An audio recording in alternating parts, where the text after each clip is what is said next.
Hello dear students, कैसे हैं आप लोग। उम्मीद करते हैं आप लोगों का पेपर आज का सामाजिक विज्ञान का बहुत ही अच्छा गया होगा।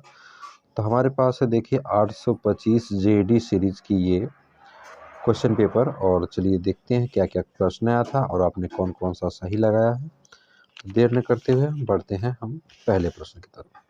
तो पहला प्रश्न आया था, वियना की संधि कब हुई थी। तो वियना की संधि हुई थी 1815 में।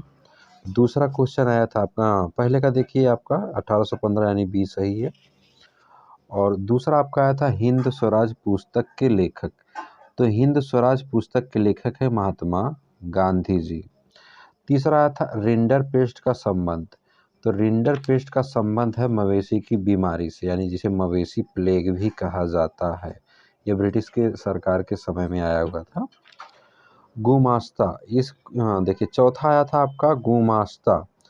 और इसमें बहुत सारे यूट्यूबर्स ने मैंने भी देखा वीडियो, क्योंकि मेरा जब हल करने के बाद जब मिला रहा था तो बहुत सारे लोगों ने बुनकर कहा, किसी ने कपड़ा व्यवसायी कहा।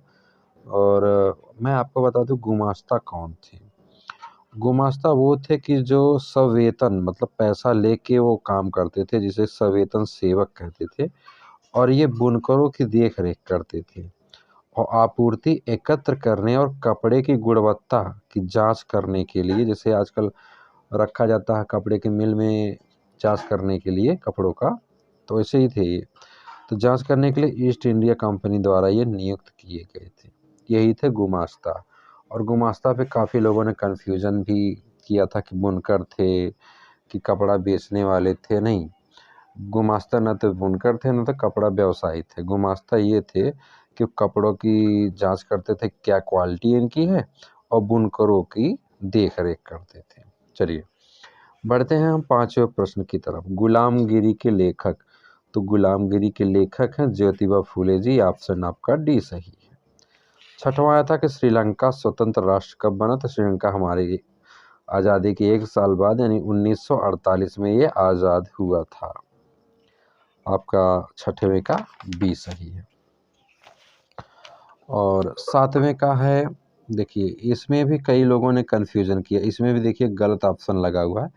प्रश्न पढ़ते हैं पहले। भारत में लोकतांत्रिक विकेंद्रीकरण हेतु किया गया संवैधानिक प्रावधान। तो सबसे पहले तो जानते हैं कि लोकतांत्रिक विकेंद्रीकरण किसे कहा जाता है। इसमें होता है स्थानीय स्तर पर ये शक्तियों का विभाजन हो जाता है। ठीक है। कई लोगों ने महिलाओं का संसद में प्रतिनिधित्व लगाया है। कोई लोगों ने देखिए न्यायपालिका का स्वतंत्रता किया है। कोई कोई ने कहा है केंद्र तथा राज्य के कार्यों का वर्गीकरण है।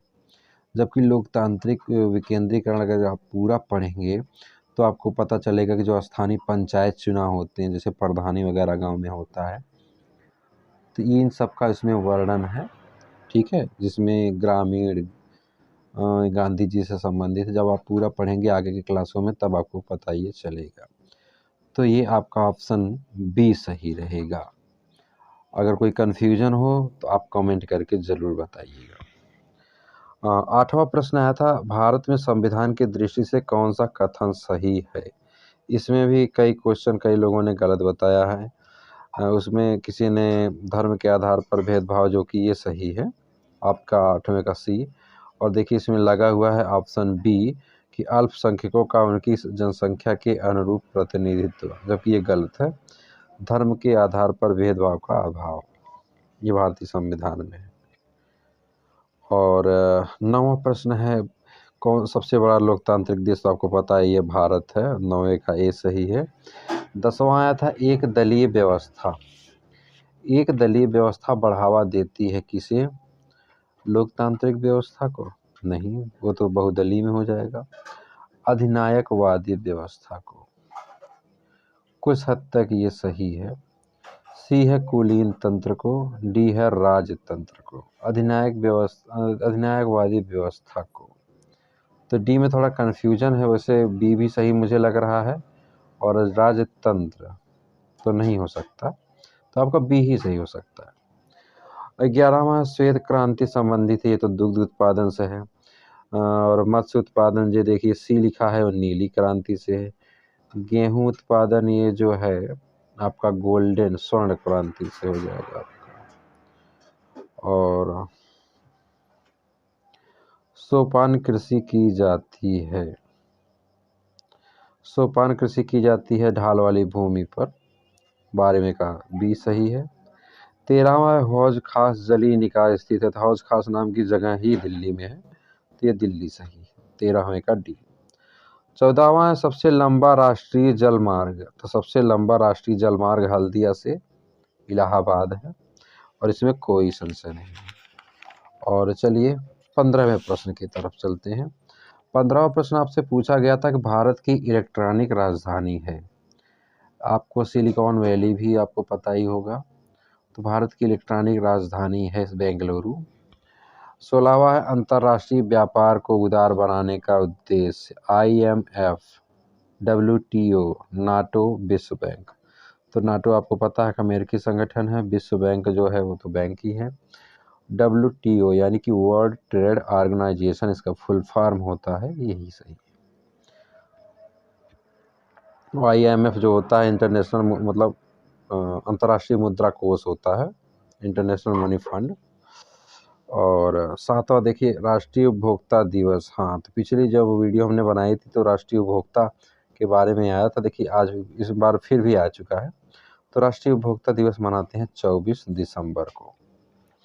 18वां प्रश्न था सन 2017-18 में द्वितीयक क्षेत्रक में कितने प्रतिशत श्रम को रोजगार प्राप्त था? इसमें थोड़ा सा लोगों को कन्फ्यूजन हुई है, तो लगभग 15% लोगों को श्रम को रोजगार प्राप्त था। आपका ये 18वें का सी सही है। और 19वां है आपका वर्ष 2019 में भारत में जन्म के संभावित आयु कितनी थी? संभावित आयु का मतलब हम बताते जैसे कि एक जीवन की प्रत्याशा होती, हाँ लगभग इतने लोग इतने साल जिएंगे, थे 68.8 वर्ष माना गया है 2019 में। अब तो थोड़ा बढ़ चुका है क्योंकि ये 69 पहुंच गया है। और 2012 में भारत के प्रति 1000 ग्रामीण परिवारों में कितने प्रतिशत परिवारों का साख का स्रोत व्यावसायिक बैंक थे? तो लगभग 25%। आपका ऑप्शन बी का सी। और इसी के साथ ये पेपर समाप्त हुआ। और कमेंट करके आपको बताइए किस क्वेश्चन में कन्फ्यूजन है और क्या क्या आपने क्वेश्चन में ट्रिक लगाया है। और वीडियो कैसे लगी कमेंट करके ज़रूर बताना, और उम्मीद करता हूँ आप लोगों का रिजल्ट बेहतर आए। तो चलिए फिर मिलते हैं किसी नेक्स्ट वीडियो में, तब तक के लिए जय हिंद, वंदे मातरम।